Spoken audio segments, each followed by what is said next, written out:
I still remember the night my mother said it, her voice sharp, her eyes firm. She's pregnant now, she told me, and she needs her own place. Your country house will do. We'll sell it for her apartment. I sat at the table, silent. The way she said it wasn't a suggestion, it was a decree.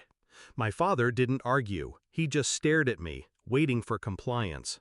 My sister, hand resting dramatically on her stomach, looked away as if ashamed, though I knew she wasn't.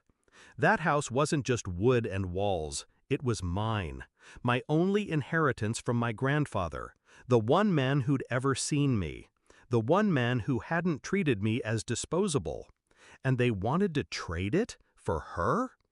At first, I tried to tell myself it was just talk, but the whispers grew. Calls with realtors, papers on the counter, my mother's hushed excitement. And one night, I caught my father measuring the living room, running his hand along the walls like he already owned the place. That was when the truth sank in. They weren't asking, they were taking. The betrayal burned, but I didn't lash out. No screaming, no pleading. I had learned long ago that emotions fed them power. Instead, I grew quiet, calculating. I started digging through old records, ownership papers, deeds, every dusty file my grandfather had left me. And with every page, my mind sharpened. The house was fully in my name, no joint claim, no loophole for them to exploit, which meant one thing. Their plan depended on my silence. They thought I was weak. They thought I'd give in. They thought wrong. The plan formed piece by piece. First, I called a buyer, a man my parents feared, though they never said his name out loud. A retired colonel turned developer, sharp, ruthless, and very protective of what was his. He had been circling the property for years, waiting for me to sell. So when I called, he didn't hesitate. Cash, immediate transfer, ironclad contract. By the end of the week, the deed was gone from my hands, tucked safely into his vault of assets. I signed without a word to my family, without a hint of hesitation. And then I waited. 2 weeks later, my father made his move. It was late evening when my phone rang, the caretaker of the country house. His voice was shaky. "Your father, he's here. He broke in." I didn't rush. I didn't even speak.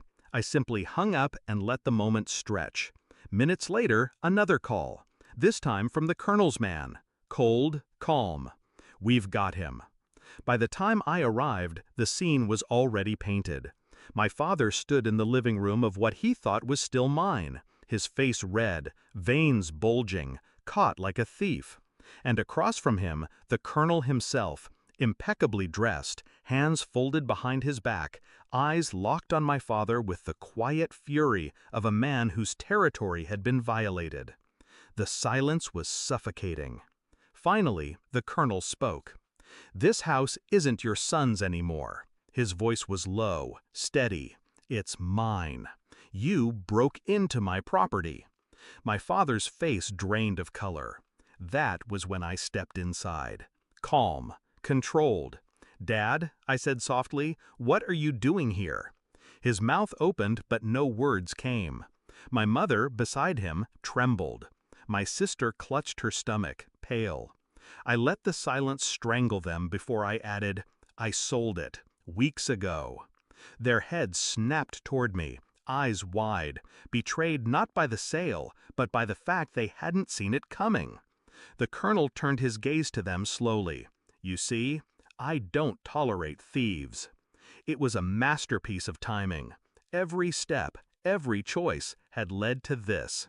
My parents, once so sure they controlled me, now standing small in front of a man who had no mercy for liars. The colonel didn't press charges, not yet. He didn't need to. The threat was enough. His presence was enough. My parents left that night shaken, stripped of their illusion of power. And me? I stood in the shadows, watching the empire they tried to build on my inheritance crumble in their hands. Afterward, they avoided the subject of the house. My mother never mentioned apartments again. My father never dared raise his voice. My sister, for once, stopped looking at me as if I owed her the world. They finally understood. I wasn't their pawn. I was the one moving the pieces. Now, when I think back, I don't feel guilt. I don't feel pity. I feel free. Because sometimes revenge isn't loud. It isn't violent. It's silent, calculated, precise. And the sweetest part isn't watching them fall. It's making sure they know I was the one who cut the ground from beneath them, while smiling as if it had been inevitable all along.